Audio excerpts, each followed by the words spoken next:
longer is anyone astonished by the magical phenomena and mysterious occurrences that accompany the 8 dates, in particular the equinoxes and solstices. Everyone is now accustomed to such phenomena, and they seldom evoke a great sensation. But that year it was different.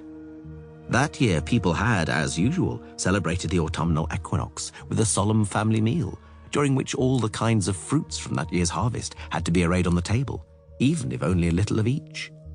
Custom dictated it. Having eaten and given thanks to the goddess Melitele for the harvest, the people retired for the night. And then the nightmare began. Just before midnight, a frightful storm got up, and a hellish gale blew, in which a ghastly howling, screaming and wailing were heard above the rustling of trees being bent almost to the ground, the creaking of rafters and the banging of shutters. The clouds driven across the sky assumed outlandish shapes, among which the most common were silhouettes of galloping horses and unicorns. The gale did not abate for a good hour, and in the sudden silence that followed it, the night came alive with the trilling and whirring of the wings of hundreds of goat-sucker nightjars, those mysterious fowl which, according to folk tales, gather together to sing a demonic death knell over a dying person. This time, the chorus of nightjars was as mighty and loud as if the entire world were about to expire. The nightjars sang their death knell in clamorous voices, while the horizon became shrouded in clouds, quenching the remains of the moonlight. At that moment sounded the howl of the fell banshee, the harbinger of imminent and violent death, and across the black sky galloped the wild hunt, a procession of fiery-eyed phantoms on skeleton horses, their tattered cloaks and standards fluttering behind them. So it was every few years. The wild hunt gathered its harvest, but it had not been this terrible for decades. In Novigrad alone, over 24 people went missing without a trace. After the hunt had galloped by and the clouds had dispersed, people saw the moon, on the wane, as was customary during the equinox. But that night, the moon was the color of blood.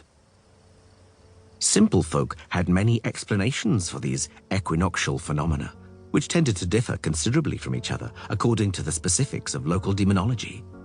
Astrologers, druids, and sorcerers also had their explanations, but they were in the main erroneous and cobbled together haphazardly.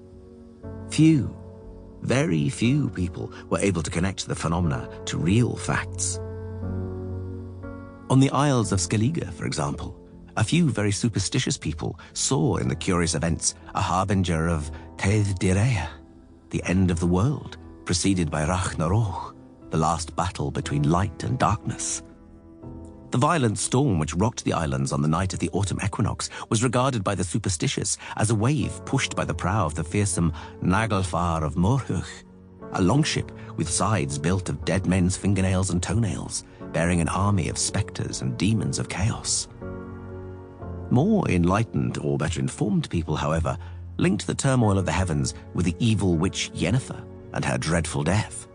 Others yet, who were even better informed, saw in the churned-up sea a sign that someone was dying.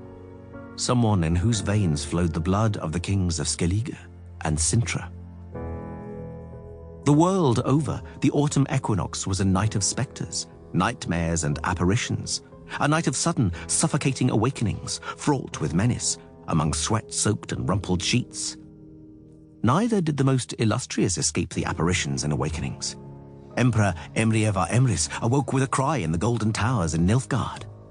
In the north, in Lan Exeter, King Esterad Tyson leapt from his bed, waking his spouse, Queen Zuleika. In Tretogor, the arch-spy Dijkstra leapt up and reached for his dagger, waking the wife of the state treasurer. In the huge castle of Monte Calvo, the sorceress Philippa Eilhart leapt from damask sheets without waking the Comte de Noailles' wife. The dwarf Jarpen Zigrin in Mahakam, the old witcher Vesemir in the mountain stronghold of Ciar Moren, the bank clerk Fabio Sachs in the city of Gorsvelen, and Jarl Krachan Crate on board the longboat Ringhorn, all awoke more or less abruptly. The sorceress Fringilla Vigo came awake in Beauclair Castle, as did the priestess Siodrifer of the temple of the goddess Freya on the island of Hindirsthval. Daniel Echeverry, Count of Garamond, awoke in the besieged fortress of Maribor, as did Zyvik.